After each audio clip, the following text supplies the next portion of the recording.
Bienvenidos a un nuevo episodio del podcast El Español de América. Aquí hablamos en español y sobre el español.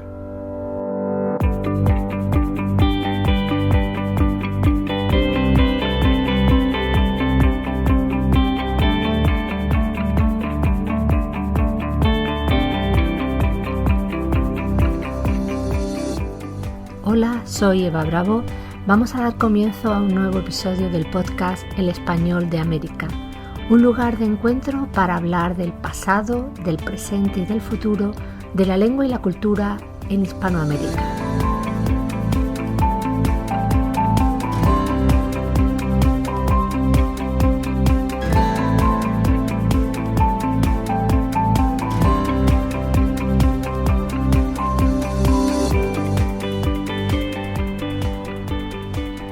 Una de las cosas más llamativas, más sorprendentes de esta época histórica a la que nos vamos a dedicar, de la época del descubrimiento y la conquista de América, es la gran cantidad de materiales que hay para informarse. Tenemos muchísima documentación guardadas en los archivos americanos y españoles que describen paso a paso el proceso de descubrimiento de un determinado territorio o el proceso de asentamiento en una ciudad, también de la vida cotidiana, de cómo van surgiendo las comunidades, qué problemas hay, los personajes relevantes, etc.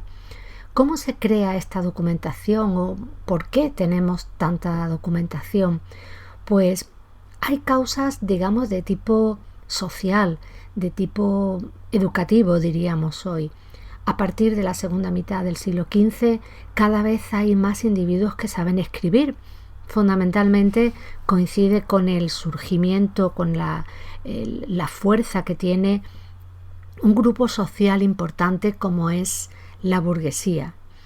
La necesidad de muchos pequeños artesanos de aprender, aunque sea las reglas básicas de las matemáticas, a leer, a escribir un poquito, lo suficiente para llevar el negocio, pues hizo que cada vez más individuos fueran aprendiendo por lo menos a escribir de una manera básica para defenderse.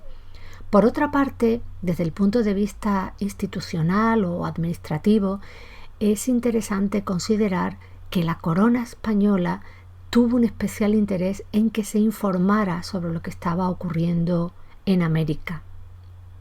América estaba muy lejos y la corona necesita información.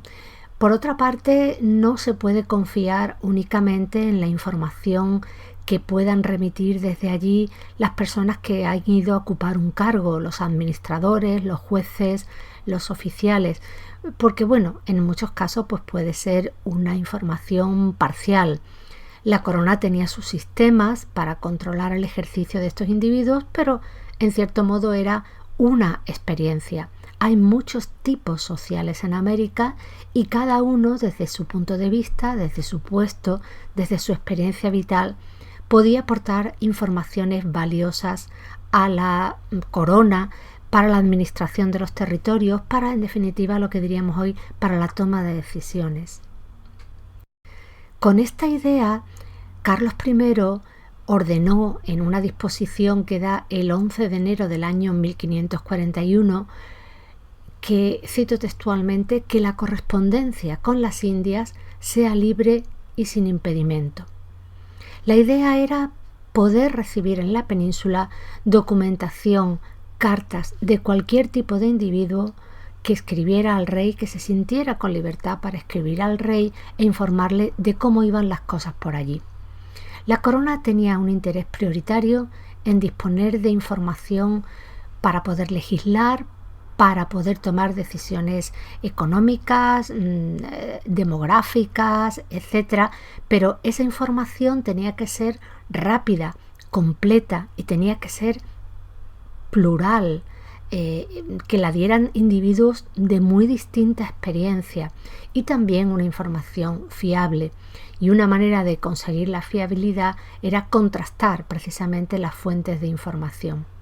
Así que la corona le pide a todo el mundo que va a América que informe, que escriba, diciendo cómo le va allí la vida, pero con toda libertad, o sea, qué está ocurriendo, cómo gobierna el gobernador de su ciudad, qué problemas hay, quién se ha peleado con quién, qué justicia o qué injusticia se ha cometido, etcétera, ¿no? Todo individuo que va y que escribe está prestando un servicio al rey y por lo tanto lo puede argumentar para solicitar algún tipo de beneficio. La correspondencia con América fue bastante libre. Sorprende a veces leer cartas y ver cómo un señor, diríamos absolutamente anónimo en el sentido de que no ocupaba ningún puesto de responsabilidad, le escribe al rey y le dice lo que tiene que hacer, lo que en su opinión es bueno para el gobierno de la tierra, ¿no? En ese sentido, nos nutrimos hoy de unas fuentes de información absolutamente privilegiadas, las que están redactadas por los protagonistas directos y en muchísimos casos anónimos.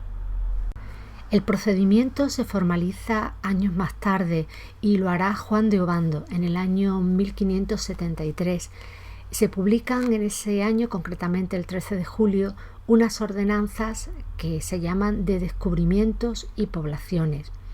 Con ella, Obando pretendía de nuevo conseguir más información sobre lo que estaba ocurriendo en América. Él era el encargado de optimizar los procedimientos de administración con América, el funcionamiento del Consejo de India, y entre sus disposiciones está esta ordenanza de descubrimientos y poblaciones.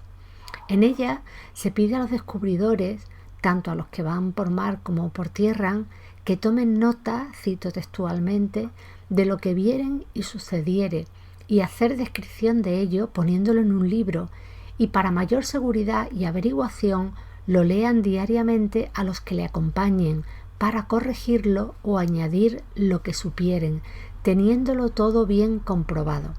Y hasta ahí la cita. Como ven, es el procedimiento para escribir lo que está ocurriendo en un proceso de conquista, en un proceso de expedición, y que además se coteje con los participantes en ese proceso, es decir, que no sea una descripción personal que puede estar sometida al yo del conquistador y sobre todo en la que es posible que haya omisiones o lagunas.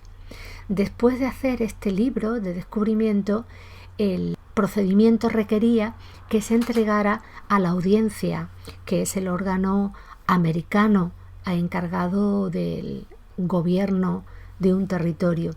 Pues una vez entregado a la audiencia remitiría este documento al Consejo de Indias en España.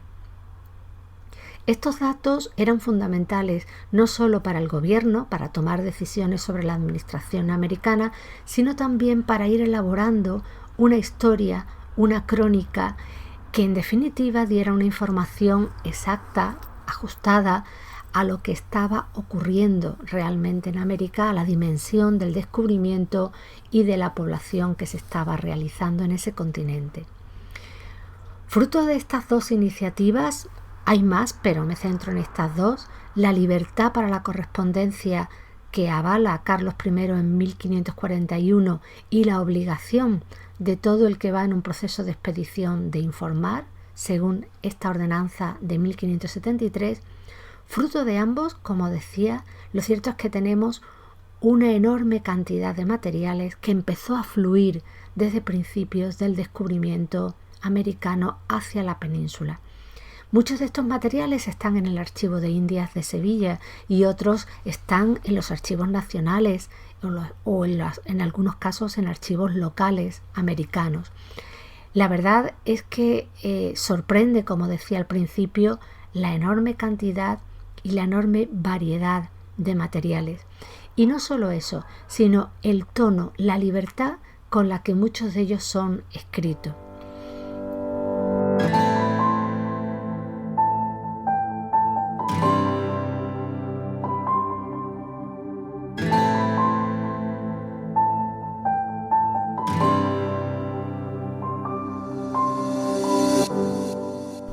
Hay unas palabras de José María de la Peña y Cámara publicadas en un libro que es la Guía del Archivo de Indias. Se llama Archivo General de Indias de Sevilla, Guía del Visitante, un libro del año 1958.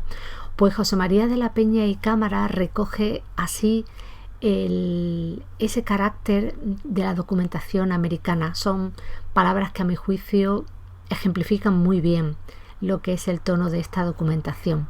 Cito: el descubridor, el poblador, el fraile, el jesuita, el encomendero, el arbitrista llenan incansables folios en los que narran, piden, proponen, reclaman, protestan, se agravian en juicio o fuera de él ante toda clase de autoridades, hablando a todos y al rey el primero, con una franqueza, una energía y una libertad de expresión que hoy nos resulta extraña y desusada, excesiva para nuestros democráticos oídos modernos.